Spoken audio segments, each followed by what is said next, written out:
మంత్రాలయం వచ్చి గోలీ సోడా తాగకపోతే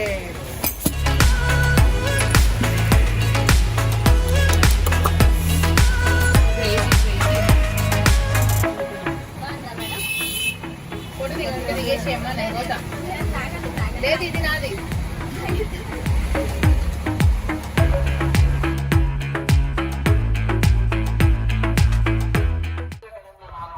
hello, so ఏం జరిగిందంటే నిన్న చాలా చాలా చాలా క్రౌడెడ్ ఉంది గుళ్ళో. సో ఆ ఉత్సవం అంతా చూసి సేవ చేయడానికి నాకు అసలు టైం సరిపోలేదు. చాలా జనాలు ఉండడం వల్ల వీడియో కూడా తీయడం కుదరలేదు. సో ఈ రోజు పొద్దున్నే లేచేసి ఫ్రెష్ అప్ అయిపోయి ఇప్పుడు నది దగ్గరికి వెళ్తున్నాము. సో నది దగ్గరికి వెళ్ళిన తర్వాత ఇంకొకసారి దర్శనం చేసుకుని హైదరాబాద్